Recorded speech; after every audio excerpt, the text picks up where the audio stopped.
Bom, olá pessoal, então dando continuidade à disciplina de geodésia e ajustamento, né?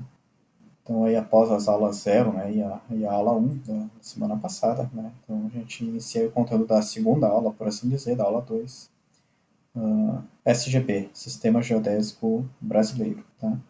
Então a gente vai usar aí os conteúdos que nós vimos na aula anterior, né, de coordenadas geodésicas, latitude, longitude, altitude elipsoidal, né, altitude normal, ortométrica, enfim, cartesianas geocêntricas, né, enfim, todos aqueles conceitos que nós vimos, geóide, elipsoide, enfim, né, para entender melhor aí o que é o SGB, o Sistema Geodésico Brasileiro. Tá?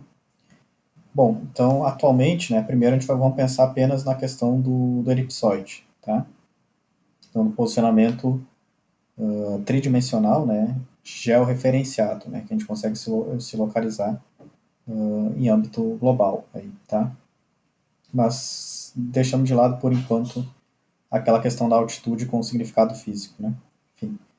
Então, pensando nesse posicionamento geodésico, né, em relação a um elipsoide de referência, atualmente nós temos o chamado SIRGAS 2000. Tá?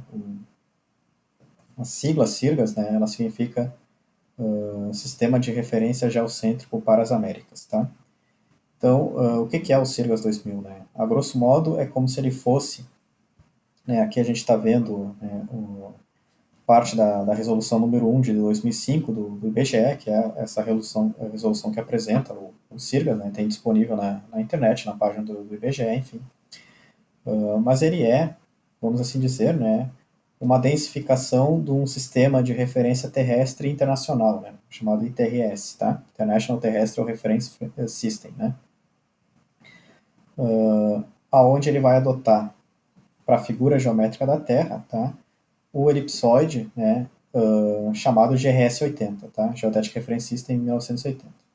E aí esse elipsoide, né, o GRS-80, vinculado ao Sirius 2000, né, então nota, embora o nome seja Sirius 2000, né, o elipsoide por trás dele não é o elipsoide Sirius 2000, né, não foi feito um elipsoide em específico para o Sirius 2000, né, se utilizou um elipsoide que já era, né, consolidado aí na geodésia, né, que é o elipsoide GRS-80, tá? E ele vai ter ali, né, o seu semeixo maior e o seu achatamento, enfim. Isso aqui para, né, pensando aqui a nível de curso técnico, né, não precisa ficar decorando esses valores, enfim, indo muito a fundo nesse sentido, né. Basta a gente saber, não, tem um elipsoide associado ao Sirius 2000 e esse elipsoide é o elipsoide GRS-80, tá? E por ser um elipsoide, né, ele vai ter ali um valor para o seu semeixo maior, né, e um valor para o seu achatamento, tá? Origem, centro de massa da Terra, tá? Então a origem é o geocentro, né? Então é no geocentro que as coordenadas seriam 000 nesse sistema de referência, tá? Em Sirius 2000, enfim. E orientação, né? Aí os polos e o meridiano de referência, né? Eles vão estar ali consistentes em mais ou menos 0,005 segundos, né? Com as direções definidas ali pelo BIH, né? Que é um órgão internacional, enfim, na época de 1984,0, enfim. Então aqui é para vincular, né, a esse referencial global, né. Importante a gente ter em mente que é um elipsoide geocêntrico, né, o elipsoide GRS-80, cuja posição dele, né, seu centro, né, coincidiria com o geocentro, o centro da Terra, tá? E as orientações lá de onde aponta o Polo Norte, onde aponta o meridiano de Greenwich, enfim, né, muito consistentes aí, né, com essa definição do BIH em 1984, tá? Então ele é um sistema de referência global aí, né? Então, para fins de posicionamento georreferenciado, né? Latitude, longitude e altitude elipsoidal, ou x, y, z, né? Coordenadas cartesianas geocêntricas, enfim, posicionamento georreferenciado a nível global. Inclusive, né, que é o caso, por exemplo, né, desses fornecidos pelo GNSS, né, pelo Sistema de Posicionamento por Satélites Artificiais, né, pelos receptores GNSS e GPS em geral. Né.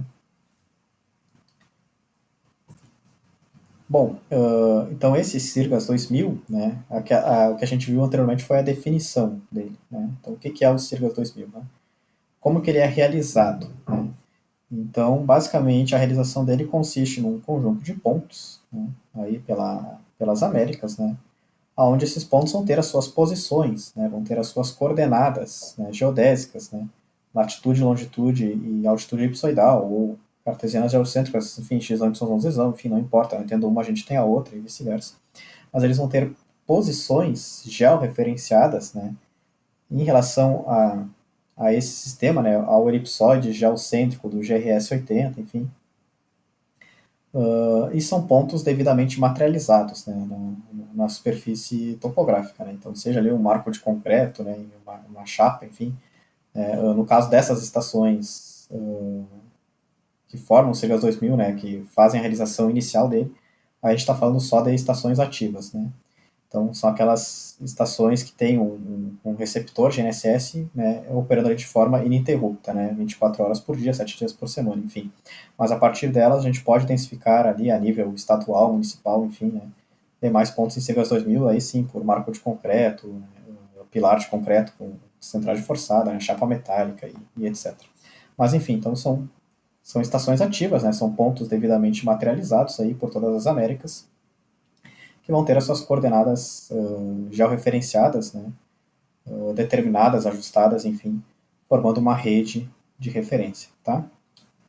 Essa rede, né, ela foi ajustada, né, em 2005, né, em 2005 que teve essa resolução do CIRGAS, né, mas a coleta de dados dela é anterior a isso, né, então, como o termo sugere, né, foram dados utilizados, coletados no ano de 2000. Então, na época, se tinha aí cerca de 184 estações ao todo, tá? Ao longo aí das Américas, que fizeram parte dessa campanha do Sirgas 2000. Então, hoje em dia a gente tem muito mais, né? Antes do Sirgas 2000, né, já teve uma outra realização, né, o Sirgas 95, né, que seriam essas estações em azul, tá? E essas em vermelho seriam as novas estações, né? Então, claro, se usou as estações do Sirgas 95 é azul, mais as novas estações em vermelho, né? Para compor aí o Sirgas 2000. E em verde são estações ali, né, que também tem a questão do marégrafo e tudo mais, tá? Mas enfim, então cerca aí de 184 estações, né, distribuídas aí ao longo das Américas. Tá? Então, estações ativas, né, receptores GNSS no modo ativo, que tiveram ali a coleta dos dados do GNSS e o posterior ajustamento dessa rede para se ter as coordenadas oficiais, homologadas, enfim, em Sirgas 2000. Aqui no Brasil, né, dessas 184 estações, né, a gente tinha cerca de 20 estações, tá? Então, no território nacional aqui, um número bem inferior ao que a gente tem hoje, né? Enfim, mas era o que se tinha na época lá, né? Então, essas são as estações, né, que fizeram parte da campanha do Sirius 2000. Aqui essas coordenadas cartesianas geocêntricas, né, x, y, z, tá? Que vieram do ajustamento ali da rede, né, dessa rede continental. E aqui é interessante a gente notar, né, que em Sirgas 2000, né, as coordenadas, né, elas são referidas à época 2000,4. Né? O que isso quer dizer? Né? 2000,4 como se fosse o ano 2000 em decimais, né? Então 2000,4, quase na metade do ano, enfim. Né? Na verdade, elas são relativas ao mês maio, tá? Então elas são as coordenadas dessas estações ajustadas, né, na época maio de 2000, tá, pessoal? Então essas são as coordenadas oficiais em Sirgas 2000. Então, relativas à época maio de 2000. Hoje em dia, por exemplo, né, então a gente está em novembro de 2020, né, então mais de 20 anos depois, né, então 20 anos e meio depois, enfim, é óbvio, né, que as coordenadas não vão ser a rigor as mesmas, né, porque em 20 anos, né, vai haver uma movimentação desses pontos em função da tectônica de placas e tudo mais em relação ao nosso geocentro lá, enfim, e essas coordenadas iriam mudar, né. Mas daí isso iria tornar inviável, né, implantar um sistema se a gente tivesse que atualizar essas coordenadas oficiais ao dia, né, pessoal? Então, o que acontece, né? Em algum momento, o IBGE vai fazer uma nova atualização do Sirgas, tá? Por exemplo, teve no Sirgas 95 antes, inclusive, né? Então, por exemplo, o Sirgas 2025, né? O Sirgas 2030, sei lá, enfim. E aí, essas coordenadas, né? Desses pontos serão reajustadas, né? Serão novas coordenadas oficiais, né? Agora sim, válidas, por exemplo, ali para junho de 2025, por exemplo. Enfim. Então, está atento a isso. Né? Por enquanto, nós temos o Sirgas 2000, cujas coordenadas, né, são relativas a maio de 2000. Em algum momento, né, a gente pode aí reajustar a nossa rede, enfim, ter uma nova época de referência para as estações, tá? Então, as estações são as mesmas, né, pessoal? Essas aqui e todas as que vieram desde então, né? Enfim. Então, a estação ali é a mesma, né? mas a sua posição em relação ao geocentro, né, então as suas coordenadas geodésicas, né, ou cartesianas geocêntricas, enfim, elas mudam com o passar do tempo, né, e se faz um novo ajustamento e passa a se valer aquelas coordenadas. E aí até se fazer uma nova realização, vale aquela, naquela época, né. Então a gente está em 2020, mas a gente trabalha com coordenadas oficiais, né, relativas à época maio de 2000, sem problemas, tá? Por que sem problemas, né?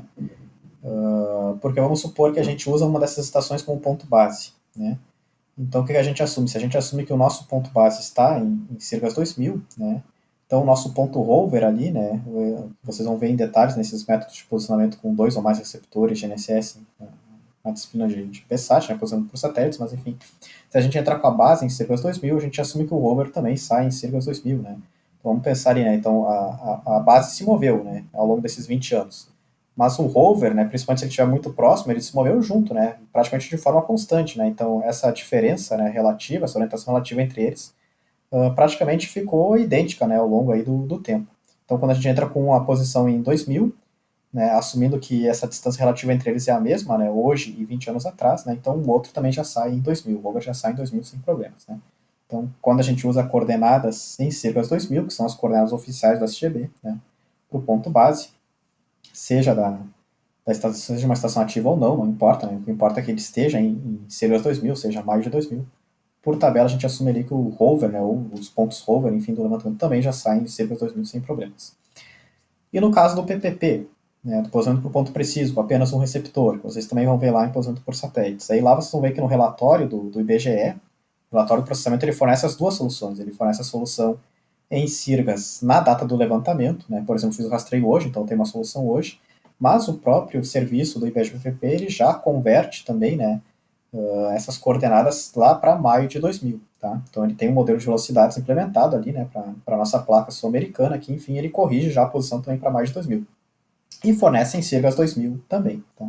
Então o usuário também já pode usar ali as coordenadas em Sirgas 2000, que o próprio serviço IBGPP já transformou. Quem tiver curiosidade, né, pode comparar as duas e ver a diferença, né? Então, aqui para a região sul do Brasil, por exemplo, né, a diferença na coordenada norte ali já está na ordem dos 20 centímetros ou mais, né? Considerando a coordenada norte de hoje, né, no ano 2020, enfim, e a coordenada oficial lá que o IBGE transforma lá, né, para maio de 2000, né, para o Sirgas 2000. Enfim, né, mas importa a gente ter isso em mente, né? Então a época de referência das coordenadas é maio de 2000, tá? Até o IBGE atualizar, fazer uma nova realização do Sirgas, né? E de lá para cá a gente teve muito mais estações do que essas, né? Então, quando o Sirius 2000 foi implementado lá, né, enfim, tinha-se 20 estações, né, ativas, né, do que hoje a gente conhece como a RBMC, Rede Brasileira de Monitoramento Contínuo. Hoje em dia a gente tem já, né, muito mais, né. Então hoje em dia aí a gente tem, essa é uma cara, né, da RBMC atual do IBGE, né, então a gente tem aí cerca de 150 estações ativas hoje em dia. Essas em azul, elas já fornecem dados para posicionamento em tempo real também, né, o chamado serviço RBMC-IP. As em vermelho apenas pós-processado, né? Então a gente não tem acesso ao dado da estação em tempo real, né? Como se fosse um ponto base em tempo real. Sim, apenas um dia depois, por exemplo. Né? É para fazer um método chamado pós-processado. Enfim, né? Detalhes aí na disciplina de posicionamento por satélites, né? Mas já é interessante a gente fazendo links, né? Do que a gente está vendo aqui em geodésia de ajustamento com o que vocês vão ver aí em outras disciplinas, né? Então, vamos pensar na época lá do Sirius 2000, 20 estações, hoje em dia 150, né? Então a gente está falando aí de cerca de 7 vezes mais estações, né? De lá para cá houve um grande aumento, né, no número de estações ativas aí no território nacional, nessas duas últimas décadas. Então essa é a cara da RBMC atual do IBGE. Todas essas estações têm coordenadas em Sirgas 2000, pessoal, tá? Todas elas, não importa se ela foi implantada em 2020, né? O IBGE vai fazer o seu processamento, né, vai fazer a sua homologação e a coordenada oficial dela vai ser, né, em Sirgas 2000, ou seja, relativa a mais de 2000. Por quê? Porque esse é o sistema geodésico brasileiro vigente por enquanto, é o Sirgas 2000, tá? Então na época só se tinha 20, mas todas as que vieram depois, né, também foram determinadas, né, em Sirgas 2000. Esse é o nosso sistema geodésico brasileiro atual, oficial, vigente, tá? E atualmente, né, nós temos aí cerca de 150 estações ativas da IBMC, tá? Bom, aqui é um exemplo para o estado de Santa Catarina, né? Nós temos sete, aliás, né? 7 estações ativas aí no estado de Santa Catarina, né? Então tem a nossa aqui do IFSC, né, e também tem a da UFSC, né, ambas em Florianópolis, tá?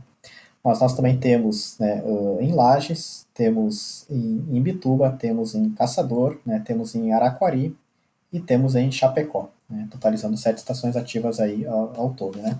Na época do Sirgas 2000, né, vamos lembrar que só tinha uma, né, em Bituba. Tá? De lá para cá, outras 6 foram adicionadas, né. Então, todas elas estações ativas, a antena GNSS funcionando ali, né, 24 horas por dia, 7 dias da semana, né. E essa posição, né, esse ponto tem as suas coordenadas oficiais, né, determinadas aí em Sirgas 2000, né, na época maio de 2000 ou 2000,4. Né. Latitude, longitude, altitude elipsoidal ou cartesiana geocêntrica, x, y, z, z, enfim. Né. Então, em relação lá ao elipsoide GS80 do Sirgas 2000, geocêntrico e tudo mais, tá? E aí, com essas estações, a gente pode utilizar como ponto base para ir, né, coletando novos pontos aí, né, georreferenciados, né, cujo sistema de referência é o SGB, né, o Sistema Geodésico Brasileiro, realização atual, Sirgas 2000, tá? Então, essa é a nossa rede básica aí, tá, pessoal? Para se fazer levantamento de referenciados no território nacional. Aqui é uma figurinha da rede ativa não apenas do Brasil, né, então não apenas da RBMC, né, mas das Américas como um todo, tá? Então a chamada rede Sirgascom, né, com de contínuo, né? Então atualmente a gente tem cerca de 400 estações, né? Então na época do Sirgas 2000, né, da sua implantação, eram cerca de 184, né? Então mais do que duplicou de lá para cá. Sendo que no Brasil o aumento foi proporcionalmente muito maior, né, cerca de 7 vezes. Mas enfim, então essa aí seria a cara, né, da rede dos Sirgas para as Américas como um todo nos dias de hoje, tá? Em azul, estações dos Sirgas, né? E em vermelho são estações que fazem parte tanto dos Sirgas quanto, né, do IGS, o International GNSS Service, né? Então, o Serviço de GNSS Internacional, ou seja, fazem parte ainda de uma rede global. Tá?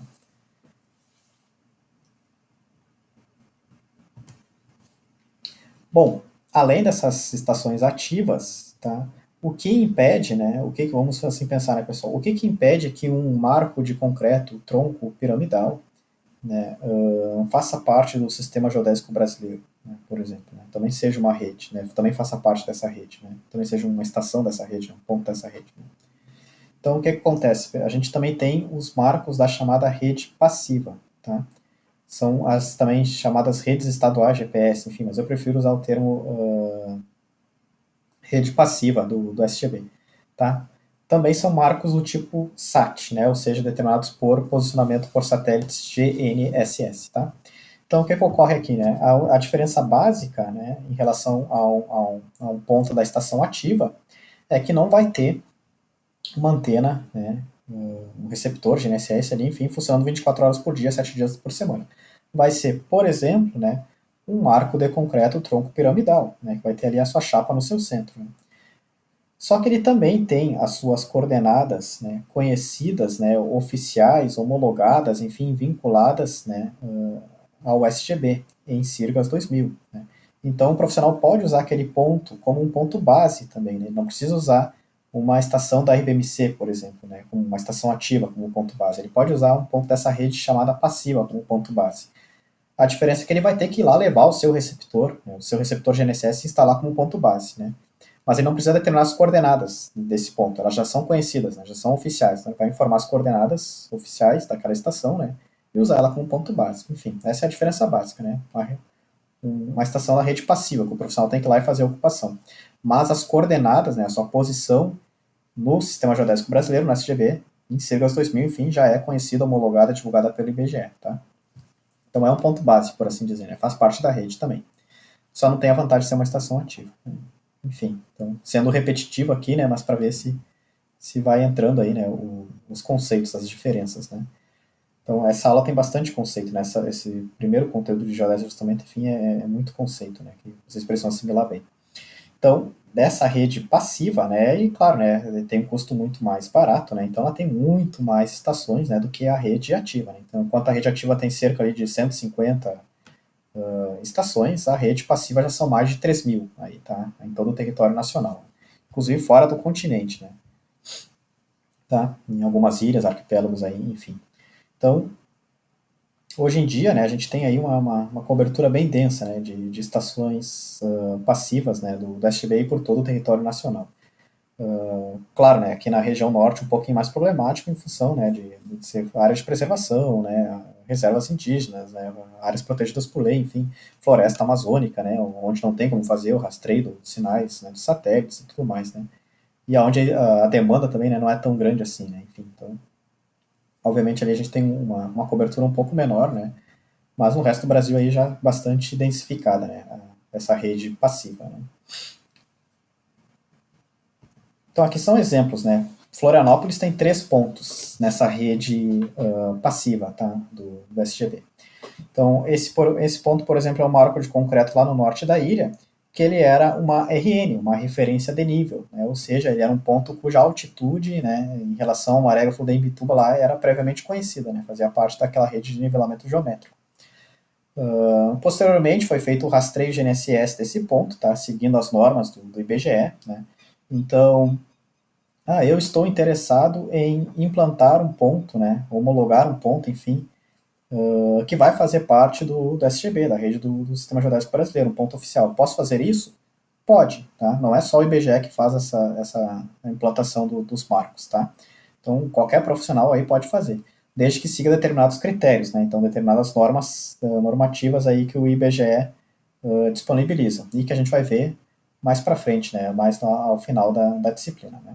Então, aqui, por exemplo, não importa se foi o IBGE ou se foi um outro profissional qualquer que, enfim, né, que fez o rastreio, mas foi feito aqui o rastreio GNSS seguindo as recomendações do IBGE, né? E aí o IBGE recebeu esses dados, né, processou, ajustou e homologou esse ponto. E agora não é mais apenas uma referência de nível, ou seja, ele não tem mais apenas a sua altitude normal, né, em relação lá ao datum de Imbituba, ao datum vertical da Imbituba. Agora ele também tem as suas coordenadas geodésicas, né, latitude, longitude, altitude elipsoidal, enfim, em Sirgas 2000, né, então vinculados àquele elipsóide geocêntrico do Sirgas, tá? Na época maio de 2000. Então aqui é um exemplo, é uma rede passiva, é um ponto da rede passiva, né? Por quê? Porque esse rastreio foi feito, né, para fins de processamento e homologação da coordenada e pronto, né? Não tem mais a estação não fica lá ativa permanentemente. Se um profissional quiser usar esse ponto como ponto base, ele pode, mas ele vai ter que ir lá e fazer a sua própria ocupação, né? Instalar lá o tripé, instalar o seu receptor base no tripé, enfim, né?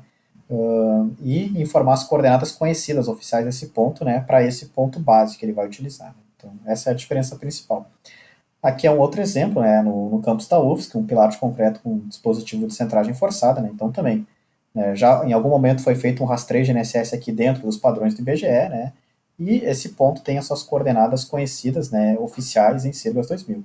Se eu quiser usar esse ponto como ponto base, eu posso, né, eu vou lá, instalo um receptor como base, informo as coordenadas oficiais em Sirgas 2000 desse ponto e utilizo ele como ponto base sem problemas, faz parte da rede passiva também. E aqui é um terceiro exemplo, que era um antigo vértice de triangulação, né? Então, antes do GNSS, como a gente já viu em aulas anteriores, né? Então, o pessoal determinava posições já referenciadas por triangulação, né? Então, era um ponto da antiga rede de triangulação, né? Do SGB. E, posteriormente, né? Foi feito o rastreio GNSS desse ponto, ele passou a ser também, né? Um ponto SAT, né? Do SGB. Teve as suas coordenadas também ali, né? Homologadas em Sirgas 2000 com esses dados, né? Desses rastreios GNSS, enfim. E se porventura algum profissional quiser usar ele, embora o acesso seja mais restrito, né, ele fica lá no sul da ilha, lá próximo na base aérea, né, próximo ao aeroporto, né, teria que subir um morro, por exemplo, enfim, já tem um acesso um pouquinho mais restrito que esses dois anteriores, mas, enfim, a princípio, né, está lá aquele marco, né, onde o profissional poderia ocupar com o receptor GNSS, informar as coordenadas conhecidas desse ponto e utilizar ele também como ponto base, né, para levantamentos ali naquela região, tá? Então, esses são exemplos, né, de marcos da rede passiva, tá, da rede SAT, né, da rede GPS passiva do SGB, né, em Florianópolis. E ao contrário das estações ativas, né, da RBMC, da Rede Brasileira de Monitoramento Contínuo, eles requerem a ocupação, né, do ponto por parte do profissional, né, com o seu receptor base, enfim, tá? Não são estações ativas, né? Mas também fazem parte do SGB, tá? É uma outra rede, né, a rede passiva. Bom, aquilo ali, né, que a gente viu até o momento é basicamente o que nós temos hoje em dia, né, a nível de SGB. Daí podem perguntar, tá, mas professor, e levantamentos com estação total, por exemplo, né? Aí a gente já está falando mais a nível municipal, por exemplo, né? Então, por exemplo, uma rede de referência cadastral municipal, né? Uma RRCM. E aí também, né? Como fazer levantamentos georreferenciados, né? Então, como fazer uma rede georreferenciada utilizando dados de estação total, medindo ângulos e distâncias, né? Por poligonal, por estação livre, etc. Né? Enfim. Então, isso é um conteúdo que a gente também vai ver, né? Mais para frente, né? Mais ao final da disciplina, tá? Mas, obviamente, é possível, né? A gente sai de pontos que foram determinados por GNSS, né? E vai densificando com estação total, por exemplo, ali, até o nível municipal, até a gente ter ali, por exemplo, né, no caso ideal, ali, um ponto já referenciado, né? Em siglas 2000, enfim, a cada esquina, por exemplo, né? Então, não necessariamente oficial, vinculado ao SGB, né? Mas que foi determinado com base em pontos, né, pertencentes ao SGB e que não faz parte do SGB, do Sistema Geodésico Brasileiro, né? Mas que faz parte da rede de referência cadastral municipal, da RRCM do município, né, por exemplo. Enfim, tá?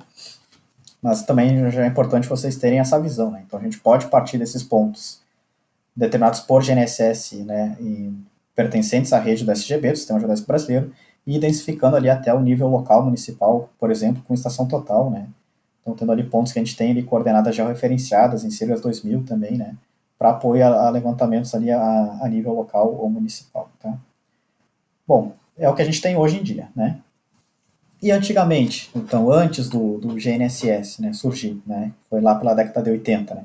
Então, não existia o SGB, né? Não existia o Sistema Geodésico Brasileiro antes da década de 80, por exemplo, né? E, na verdade, o Sirgas, inclusive, foi implementado bem depois, né? O Sirgas 2000, enfim. Então, como é que o pessoal se virava, né, até então? Então, a gente tinha os chamados sistemas topocêntricos, tá, pessoal? Né? O Córrego Alegre foi o primeiro em caráter oficial aqui no território brasileiro, tá? Então, o que era um sistema topocêntrico, né? Então, como é que eles obtinham coordenadas georreferenciadas, né, latitude e longitude naquela época? Né? Então, inicialmente por astronomia, tá? Então, né, teodolito astronômico, observava estrelas no céu ali, enfim, né, por uma matemática ali que envolvia ali, né, as posições dos astros no céu, o dia do ano, enfim, conseguia se determinar ali latitude e longitude astronômicas, tá? Por astronomia de um ponto. Bom, aí tem aquela questão do desvio da vertical, né, que a gente já viu em aulas anteriores, né, então o equipamento nivelado pela vertical, enfim, a rigor aquilo ali era uma latitude e uma longitude astronômica, e não uma latitude e uma longitude geodésicas, né, vinculadas a um elipsoide, por exemplo, porque o equipamento foi nivelado pela vertical e não pela normal, né, então uma questão conceitual, enfim. Bom, aí o que o pessoal fazia naquela época, né, então a gente tem que começar de algum lugar, né? Então a gente pega um ponto e determina as coordenadas astronômicas, latitude e longitude astronômica daquele ponto, beleza. Aí eles faziam o seguinte: eles faziam uma suposição que naquele ponto a normal e a vertical eram paralelas, né? Eram coincidentes, né? Ou seja, não existia desvio da vertical. É claro que isso, a rigor, né, era uma suposição, né? Não era o que acontecia na realidade, mas eles tinham que começar de alguma maneira, né? Então eles faziam essa suposição para aquele ponto. Ou seja, né, a latitude e a longitude astronômicas, determinada por astronomia, eram iguais, né, corresponderiam à latitude e à longitude geodésicas, né, em relação ao elipsoide, como se o equipamento tivesse sido nivelado pela normal. Né. E, além disso, eles também faziam o seguinte, né, eles supunham que a ondulação geoidal, ou seja, a separação geóide-elipsoide era zero. Né, ou seja, além da normal e da vertical, né, serem coincidentes, né, não haver o desvio da vertical, né, geóide e elipsoide ainda eram também coincidentes, também eram superfícies coincidentes, né, naquele ponto. Né, então a ondulação geoidal era zero, ou seja, a altitude elipsoidal seria igual à altitude ortométrica, por exemplo, né, naquele ponto. Embora eu estivesse mais interessado, né, nas coordenadas geodésicas, na latitude e longitude, não nessa altitude, mas enfim. Então, por que ele era chamado topocêntrico? Né? Porque, a rigor, né, iria haver um desvio da vertical naquele local e ia haver ali uma ondulação geoidal, né, naquele ponto, né, uma distância geoide-elipsoide, né, relativa àquele ponto. Né? Mas, quando a gente faz isso, né, quando a gente assume que a ondulação geoidal é zero, né, era como se a gente estivesse pegando o elipsoide, né, e deslocando do seu centro original, vamos assim dizer, do geocentro, por exemplo, né, do centro da Terra. Então, o que acontecia, né? Eram chamados dados topocêntricos nesse sentido, porque cada país ou cada conjunto de países, né, cada continente, enfim, tinha o seu próprio dado topocêntrico, fazia a sua própria suposição, né? Então cada um pegava um elipsóide, um determinado elipsóide, não precisava ser o mesmo, né? Mas enfim, pegava um determinado elipsóide e fazia esse deslocamento, vamos assim dizer, né? Da sua origem para ele se ajustar melhor ali a uma dada região, né? Onde a gente assume que geóide e elipsóide são paralelos, desvio da vertical é inexistente, né? E latitude e longitude astronômica correspondem à latitude e longitude geodésicas, né? Enfim, tinha que começar de alguma forma. E a partir daí se media os ângulos com teodolitos, né? Para se fechar aquelas triangulações, aquelas cadeias de triângulos que a gente viu já nas aulas anteriores, né? E aí, se ajustando esses triângulos, né, esses ângulos, se obtinha então a latitude e a longitude geodésicas dos demais pontos da rede, né? Então era um método muito mais demorado do que hoje em dia que a gente tem com o posicionamento GNSS, né? Eram as triangulações, né? Precisava desse ponto inicial, né, um azimuth inicial, enfim, um outro ponto lá que também tinha as coordenadas astronômicas para a gente definir um azimuth de referência e uma distância, né, uma distância determinada, por exemplo, com base naqueles basímetros, né, enfim, ali por vários quilômetros, né, para ter um lado, pelo menos, né, de um triângulo. Tendo um lado de um triângulo e os ângulos, né, dos demais, a gente conseguiria, então, calcular ali a rede, né. E, claro, pontos de checagem ao longo, né, de toda essa cadeia, né, porque a gente está falando aí a nível continental, né, então tinha que ter pontos de controle ali, né, chamados pontos de Laplace, enfim, outras bases de referência, né, com determinadas ali com os basímetros, dentro desse contexto aí para fazer uma rede continental, né, de grande proporção, medindo apenas ângulos, né, com vários quilômetros de extensão em cada visada. Então enfim, era assim que o pessoal fazia na época, né. Hoje em dia é desuso, né, então é mais a caráter histórico, enfim, questões de concurso público, não sei, né, enfim.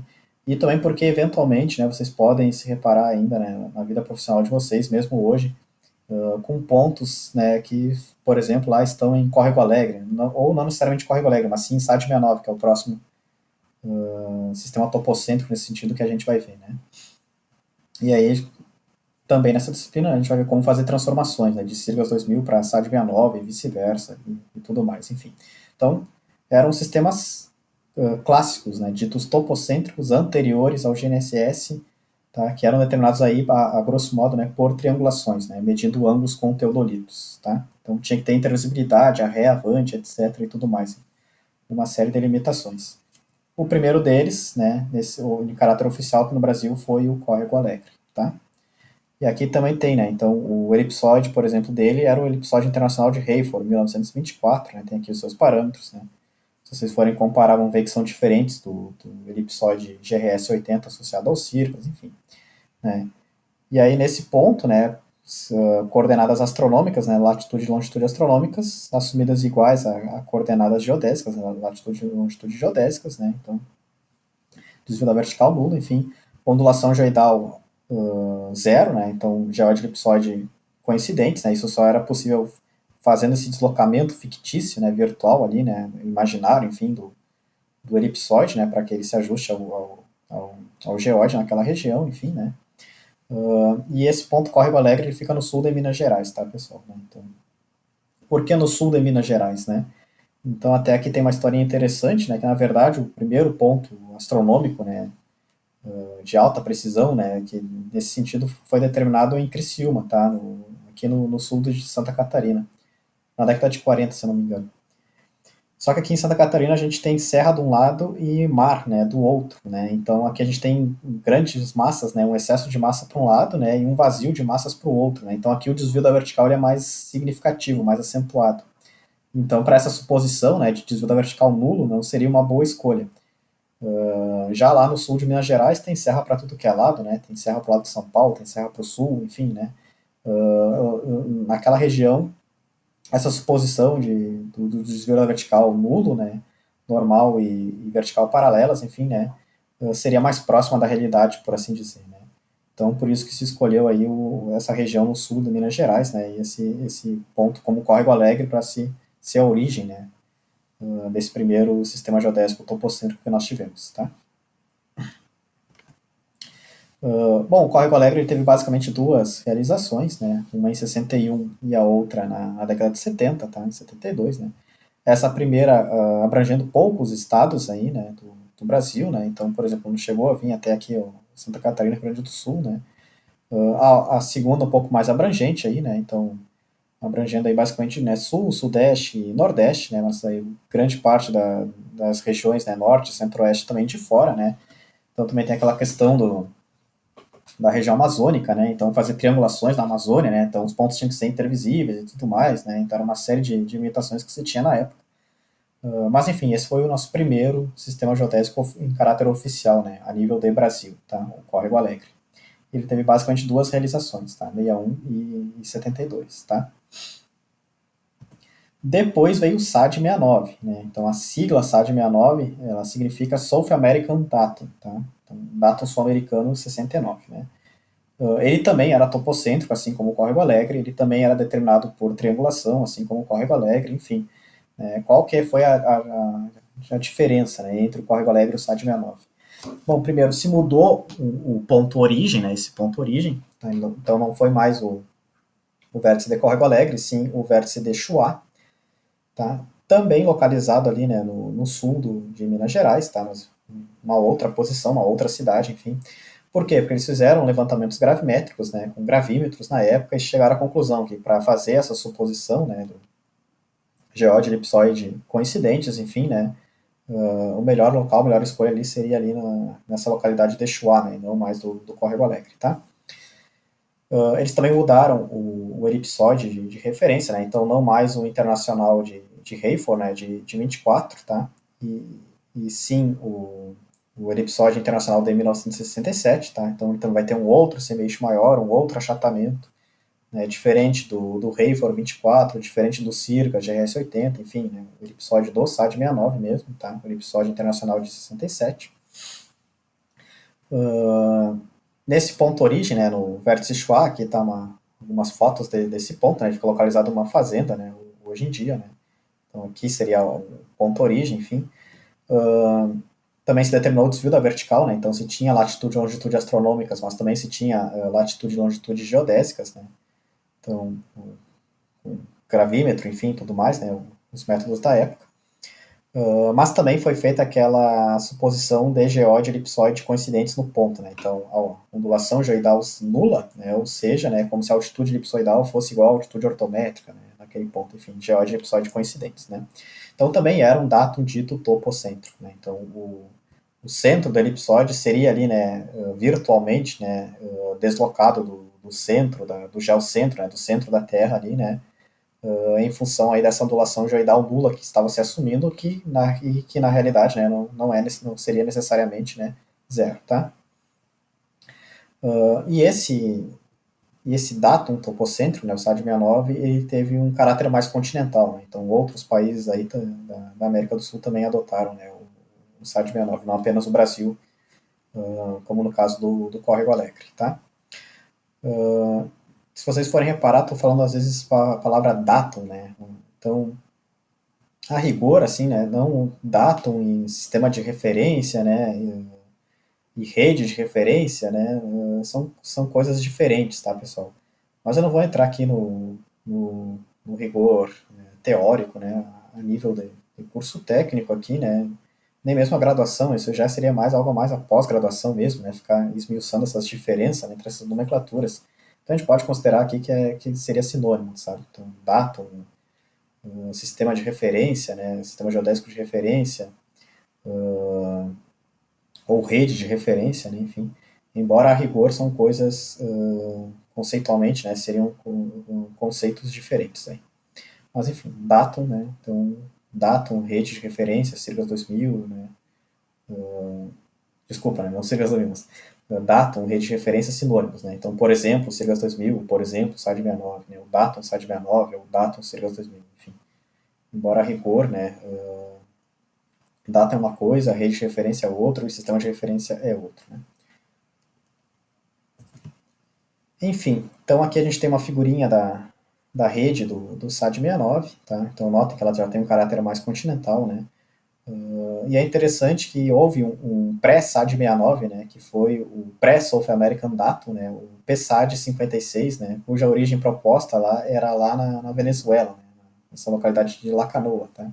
Porque a gente teria uma foto do que seria esse marco dessa origem, né? Claro, décadas depois, né, já com o advento do GNSS, estão lá já suas posições, suas coordenadas determinadas por GNSS, né, mas enfim. Então, o SAD-69 não foi implantado assim, né, sem nenhum estudo prévio, né? Então, os países sul-americanos se reuniam em congressos científicos e tudo mais, e discutiam aí essa adoção, né? E se escolheu, né, acabou se escolhendo como origem ali o Ushuaia por toda essa questão do desvio da vertical, né, e da ondulação geoidal, que eram arbitrários ali como sendo nulos, né, e tudo mais. Então, aqui seria a melhor região mesmo para se fazer esse tipo de arbitrariedade, né? E aí a rede, né, essa rede, então imaginem que tudo isso são ângulos, né, pessoal? Ângulos medidos por teodolitos, né? Então, com visadas aí de quilômetros ou dezenas de quilômetros, né? Então, tudo isso aí se estendendo aí a caráter continental, né, para a América do Sul como um todo, né? Aqui, inclusive, a gente tem o ponto Chua, né? E dá para ver aqui, né, uma torre de triangulação, né, que foi erguida aqui para fazer as medições aqui nessa localidade, né, para a gente conseguir fazer essas visadas, né, de vários quilômetros, né? Bom, o SAD-69, né, ele já teve uma rede com maior abrangência aí, né, ao longo do território nacional, né, então já se espalhou mais aí ao longo dos estados e regiões do Brasil. Claro, aqui na Amazônia, né, a região amazônica, a gente continuou com essa questão problemática, né, da floresta amazônica, dos rios e tudo mais, né, então era difícil medir ângulos, né, fazer a triangulação convencional, né, nessa região, né, então pontos dessa rede clássica foram adicionados posteriormente por meio do transit, né? Então, aquele sistema de posicionamento por satélites artificiais anterior ao GPS, né? Então, chamado transit, que usava ali o efeito Doppler e tudo mais, né? Então, tem estações que são conhecidas como estações Doppler, né? Nessa região, vinculadas aí ao SAD-69, tá? E aqui é a triangulação, né? A triangulação convencional que foi realizada aí no território brasileiro. Bom, aqui são figuras, né, dessas triangulações geodésicas, né, então grande parte delas a gente já viu aí em aulas anteriores, né, só para relembrar, né, sempre ter em mente isso, né, então as posições, né, a latitude, a longitude desses pontos eram determinadas, né, medindo ângulos, né, com teodolitos, né, nessas estações, né, com maré e múltiplas vantes, né, para fechar triângulos, enfim. Então tinha essas torres de observação geodésicas, ou tinha que se subir num morro, né, ou tinha que se subir ali no topo de uma igreja, né, de um edifício alto, enfim, para se fazer essas medições, né. Aqui no caso do Brasil, né, tinha essas torres, né, do Bilby Tower, né, do fabricante norte-americano que tinha uma fácil montagem, desmontagem, né, para ter uma produtividade maior, enfim, mas é uma tarefa muito onerosa aí, né. E os equipamentos, né, os teodolitos da época eram pesados, né, porque eles tinham uma alta precisão, né, então precisão ali da hora de 0,1 segundos, por exemplo, né, alguns desses modelos, muito melhor do que a precisão que nós temos hoje em dia com as estações totais, né. Mas embora esses instrumentos fossem ter altíssima precisão, né, é óbvio que a qualidade final dessas redes, né, não ficava como a gente tem hoje em dia, né. Então o GNSS nos fornece aí uma precisão ao nível do milímetro, né. Então naquela época eu não conseguia ter esse nível de precisão milimétrica, porque embora o instrumento fosse altamente preciso, as visadas eram muito longas, né, pessoal?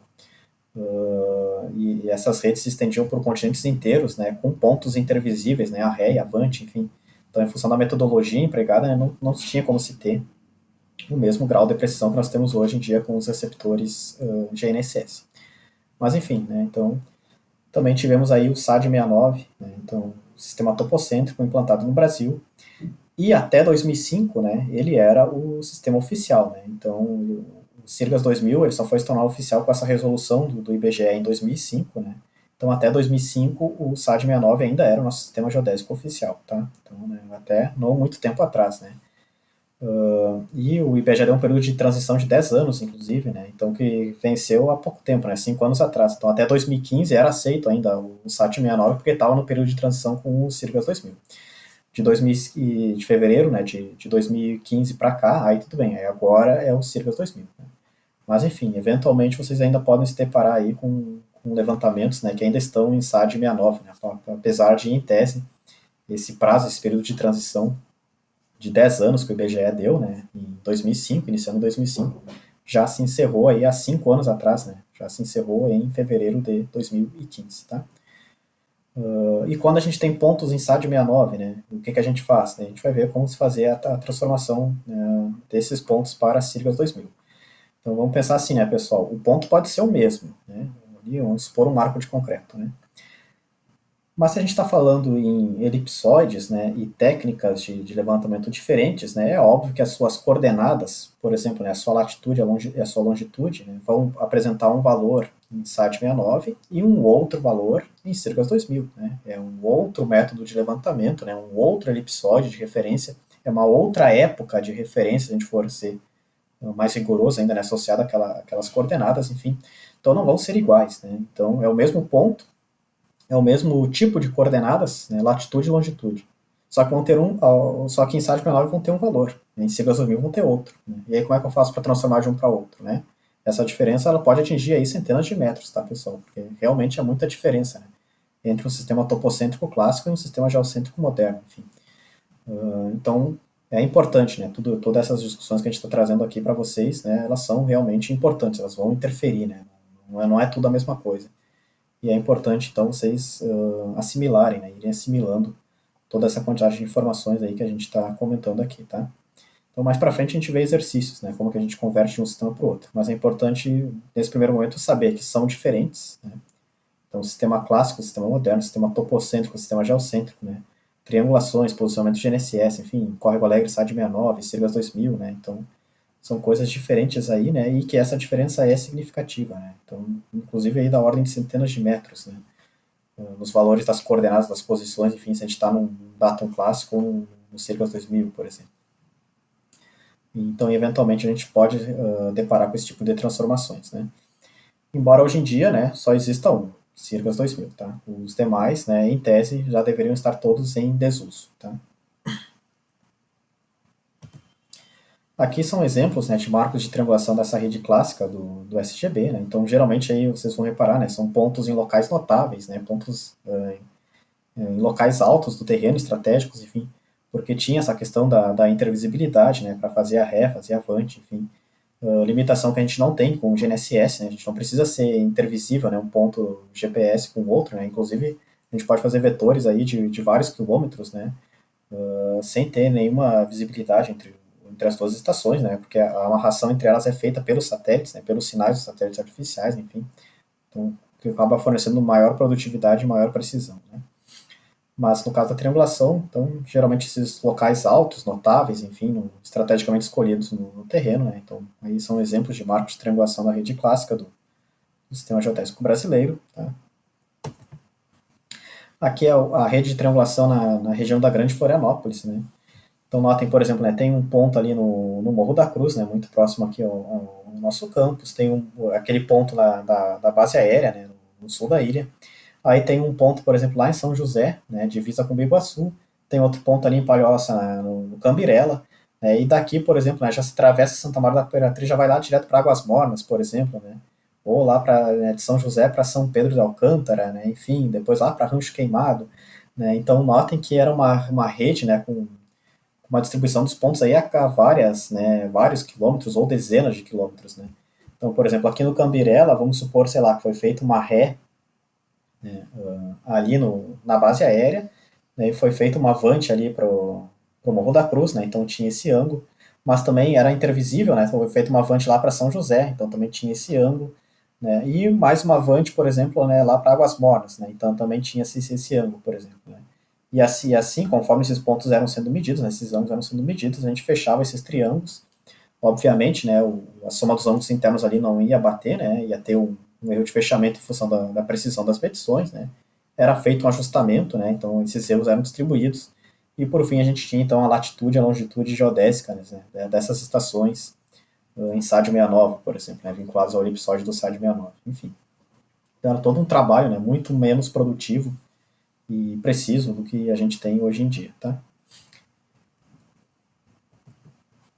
Aqui é uma figurinha, né,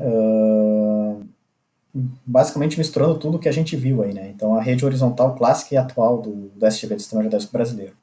Né? Então ali os quadradinhos vermelhos seriam estações ativas da RBMC, né? Daquela primeira realização do Sirius 2000, né? Que eram cerca de 20 estações apenas. Essas bolinhas em azul seriam estações SAT e GPS dessa rede passiva, né? Então esses marcos que a gente vai lá e faz ocupação, mas que não são estações ativas da RBMC. Esses triângulos em azul claro são estações Doppler, né? Então, o transit, né, os receptores transit anteriores ao GPS GNSS, né, década de 70 e 80, né, muito utilizados, principalmente na região amazônica, né? Então, eles tinham essa vantagem do GNSS, né, de não precisar de previsibilidade, enfim, né? Então, eram mais fáceis de determinar as posições, né, nesse tipo de ambiente, né, como a floresta amazônica, por exemplo, mas não tinham o grau de precisão que a gente tem hoje em dia com o GNSS. Né? Então, é SAT, né, é por satélites artificiais, né, mas é o tipo Doppler, tá? Pelo efeito Doppler lá dos satélites transit, enfim. E em verde, as redes clássicas, né, os vértices de triangulação, tá? Maior parte, né, das estações por triangulação, então medição de ângulo com teodolito.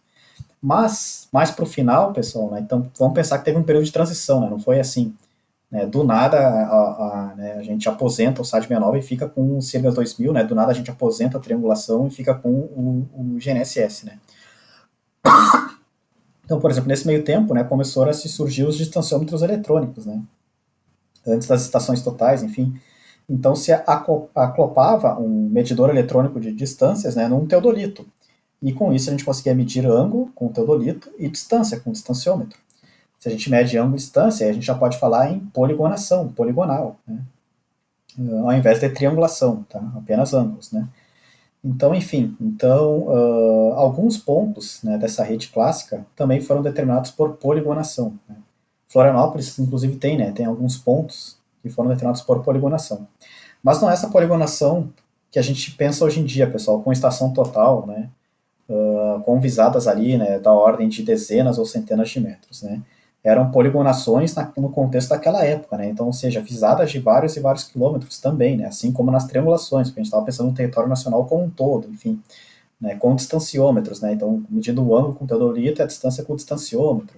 Então, continuava sendo uma tarefa, né, improdutiva, né, um tanto árdua, por assim dizer, né, e poucos pontos foram implantados dessa forma, né. Mesmo hoje em dia, né, não teria como a gente densificar o sistema geodésico brasileiro com estação total, né? Então, ali tendo, né, medições ali de 200 em 200 metros, por exemplo, né?